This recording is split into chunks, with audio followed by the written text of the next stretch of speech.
আসসালামু আলাইকুম বন্ধুরা, তোমরা সবাই কেমন আছো? আশা করি ভালো আছো। তোমাদের সাথে নতুন একটি ভিডিও শেয়ার করতে চলে আসলাম বন্ধুরা। দেখো, প্রথমেই আজকে পাঙ্গাস মাছ নিয়েছি। পাঙ্গাস মাছ দিয়ে লতি দিয়ে রান্না করব। কে কে পাঙ্গাস মাছ দিয়ে লতি দিয়ে রান্না করো কমেন্ট বক্সে জানিয়ে যেও। এই তো পাঙ্গাস মাছগুলো ভালো করে কেটে ধুয়ে নিয়েছি পরিষ্কার করে। এরপর আমি লতিগুলোও গতকালকে পরিষ্কার করে রেখেছিলাম বন্ধুরা। একদিন আগে পরিষ্কার করে রাখলে লতিগুলো কালো হয়ে যায় এবং রান্না করলেও অনেক সুস্বাদু হয় বন্ধুরা। দেখো, আমি লতিগুলো পরিষ্কার করে ধুয়ে নিয়েছি। এরপর আমি একটা কড়াইতে সরিষার তেল দিয়ে দিলাম। সরিষার তেলটা দিয়ে কিছু জিরা ফোড়ন দিয়ে দিলাম, সাথে কিছু শুকনা মরিচও দিয়ে দিয়েছি। এই তো ভালোভাবে ভাজা ভাজা করে নিচ্ছি শুকনা মরিচ ও জিরাটা। এরপর আমি পেঁয়াজ কুচি দিয়ে দিয়েছি। পেঁয়াজ কুচিটা দিয়ে ভালোভাবে আমি বাদামি কালার করে নিব পেঁয়াজ কুচিটা। একটু সামান্য লবণও দিয়ে দিয়েছি পেঁয়াজ কুচির উপরে। পেঁয়াজ কুচি লবণ দিলে যাতে তাড়াতাড়ি বা ভালোভাবে ভাজা হয়, এর জন্য আমি প্রথমে পেঁয়াজ কুচির ভিতর, যেহেতু আজকে স্পেশালভাবে লতি রান্না করব, এর জন্য বেশি করে আমি পেঁয়াজের বেরেস্তা করে উঠিয়ে রেখেছি বন্ধুরা।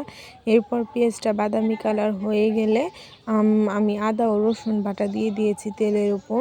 তোমরা দেখে হয়তো বুঝতে পারছো অনেকটাই পেঁয়াজ কুচি আমি উঠিয়ে রেখেছি। এরপর আমি সামান্য পানি দিয়ে দিলাম। পানি দিয়ে প্রথমে মশলাগুলো কষিয়ে নিব বন্ধুরা। এরপর কিছু কাঁচামরিচ কুচি দিয়ে দিয়েছি। কাঁচামরিচ কুচি দেওয়ার পর সব মশলা দিয়ে দিব। এরপর আমি লবণ দিয়ে দিলাম, স্বাদ মতো লবণ দিয়ে দিয়েছি। এরপর জিরা গুঁড়া ও সজের গুঁড়া দিয়ে দিলাম। এরপর শুকনো মরিচের গুঁড়া, হলুদের গুঁড়া সবগুলো দিয়ে আমার পরিমাপ মতো আমি সব মশলাগুলো দিয়ে দিয়েছি বন্ধুরা। এরপর আমি মশলাগুলো ভালোভাবে এখন কষিয়ে নিব। দেখো, কে কে এভাবে লতি রান্না করো কমেন্টে বলে যেও কিন্তু। দেখো, আমি সুন্দর করে মশলাটা কষিয়ে নিয়েছি। এরপর আমি মাছগুলো দিয়ে দিয়েছি। দেখো, পাঙ্গাস মাছগুলো আমি ছোট ছোট করে নিয়েছি। পাঙ্গাস মাছের পিসগুলো অনেক বড় ছিল, তো আমি ছোট ছোট করে নিয়েছি যেহেতু লতির ভিতরে দিব।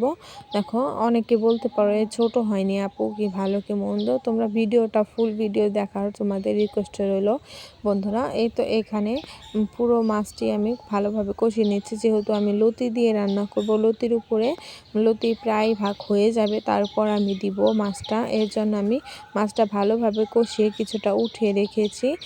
এরপর যা মশলা থাকবে ওটাই নাড়াচাড়া দিয়ে এখন আমি লতিগুলো দিয়ে দিচ্ছি বন্ধুরা।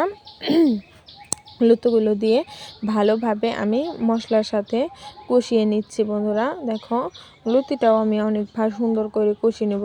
হালকা মিডিয়াম জালে রেখেছি যাতে নিচে না লেগে ধরে। আস্তে আস্তে করে কষিয়ে নিব। এরপর আমি লতিতে যেহেতু কাঁচামরিচ ওইটুকু সামান্য হবে না, এরপর আমি কাঁচামরিচ কুচি এবং কিছু লবণ এবং রসুন দিয়ে দিয়েছি, রসুন ছেঁচা। এরপর সম্পূর্ণটাই আবার মিক্সড করে নিচ্ছি বন্ধুরা। তোমরা অনেকেই বলতে পারো একবারে দিলে হতো আপু, আবার একবারে দিলে বন্ধুরা হয় কি যে বেশি মশলা হয়ে যায়, মাছটা কষানোর সময় মাছের ভিতরে বেশি লাগে। এর জন্য মাছের পরিমাপের মতোই দিয়েছি, একটু সামান্য বেশি দিয়েছি যাতে বেশি না হয়। এরপর দেখো, এখানে আমি সুন্দর করে আমার লতিটা কষানো হয়ে গেছে, যেহেতু এখন নিচে লেগে ধরছে মশলা, এর জন্য আমি পরিমাপ মতো পানি দিয়ে দিয়েছি। যেহেতু পানিটা শুকিয়ে ফেলবো, লতিটাও প্রায় অর্ধেক সেদ্ধ হয়ে গেছে প্রায়, আর অল্প একটু সেদ্ধ হবে, বেশি পানি দেব না। এই তো ভালোভাবে বলক চলে আসছে, একটু বলক করে নিয়ে ঢেকে দিব। এরপর আমি যে পেঁয়াজের বেরেস্তাটা আমি উঠিয়ে রেখেছিলাম, সেই পেঁয়াজের বেরেস্তাটা আমি উপর দিয়ে ছড়িয়ে দিব। দেখো, অনেকটা বেশ সময় আমি আগে ফুটিয়ে নিয়েছি, ফুটিয়ে নেওয়ার পরে দিব। এই তো এখানে আমি এখন পেঁয়াজের বেরেস্তাগুলো দিয়ে দিচ্ছি। তোমরা বলতে পারো আবার যে এভাবে কি আপু পেঁয়াজের বেরেস্তা দেয় নাকি, নামানোর আগে দিলে ভালো হতো। কিন্তু পেঁয়াজের বেরেস্তা দিলে নরম হবে জিনিসটা, আরও অনেক খেতেও সুস্বাদু হবে, মিষ্টি মিষ্টি লাগবে, জিনিসটা ভালো লাগবে খেতে। এরপর পেঁয়াজের বেরেস্তাটা দিয়ে দেওয়ার পরে আমি সুন্দর করে মাছগুলো দিয়ে দিলাম। মাছগুলো দিয়ে এখন ভালোভাবে সেট করে নিচ্ছি। এপাশ ওপাশে দিয়ে দিচ্ছি মাছগুলো। তোমরা আবার বলতে পারো আগে থাকতে দিলেন না কেন আপু, আবার সেদ্ধ হবে না, কিন্তু না বন্ধুরা, সেদ্ধ ভালোভাবেই হবে। যেহেতু আমি অর্ধেক পার্সেন্ট মাছটা রান্না করে নিয়েছি, এর জন্য মাছটা এত সমস্যা হবে না। প্রায়টাই রান্না করে নিয়েছি। মাছটা ভালোভাবে সেট করে দিয়ে ঢাকনা দিয়ে ঢেকে দিলেই হয়ে যাবে। এভাবে রান্না করলে হয় কি, মাছের যে মশলাটা, সে মশলাটা মাছের গায়েই থাকে, সাদা দেখা যায় না মাছটা। অনেকেই লতি রান্না করলে লতির মাছ সাদা দেখা যায়, কিন্তু আমি রান্না করলে